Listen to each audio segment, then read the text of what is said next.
Hey everybody, David Alter here for Rink-Wide Toronto, presented by Bodog. Make a play at Canada's choice for free casino games, sports odds, and poker strategies. And tonight, the Toronto Maple Leafs visit the Tampa Bay Lightning here at Amalie Arena. Of course, this is the very first meeting between these two teams since the ill-fated best-of-7 series for the Toronto Maple Leafs, where for another year, they were just not able to get the job done in the first round and succumbed to, at the time, the defending Stanley Cup champions. Of course, the Lightning went all the way to the Stanley Cup final for the third year in a row, but were not able to beat the Colorado Avalanche. But the big story, of course, for the Toronto Maple Leafs is Mitch Marner, who's riding an 18-game point streak and is looking to take sole possession of the franchise record right now.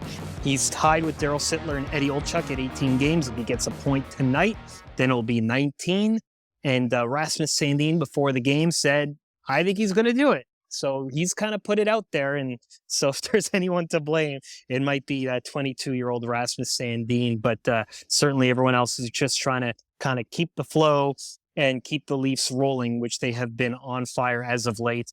Second place in the division standings right now. Kind of funny that right now, second and third in the division is Toronto and Tampa, and that would be the playoff series again if the season ended today, but it doesn't. And so Mitch Marner will go up against a friend of his, and Anthony Cirelli, who has been activated from long-term injured reserve. He has not played a game this season for the Tampa Bay Lightning. He is activated. He will make his season debut tonight after missing all season with a shoulder injury.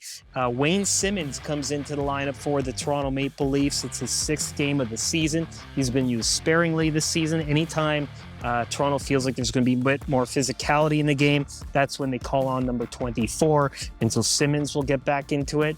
You know, he kind of says it is what it is. He'd rather be playing a lot more and keep the engine running, but he knows that this is kind of the role he's kind of have to get used to right now, as long as there aren't any other injuries that make up room for him on the roster. There was an injury to Calle Jarnkrok. He is out for a minimum of 2 weeks with a groin injury, and as a result, Nick Robertson moves up to the second line to play with Tavares and Marner, and that's going to be a great opportunity for him to try and become an everyday player. Of course, sometimes he's in, sometimes he's out of the lineup, and so he is really eager and chomping at the bit to kind of make a name for himself in the top six. Matt Murray will get the start in goal. He has been on fire, 5-0-1 since coming back from an adductor injury. And then there'll be a couple days off before Leafs go up against the Dallas Stars. And the goaltending plan with a healthy Matt Murray and Ilya Samsonov is not clear. The Leafs say they have a plan, but they're not going to share it, not even with us, but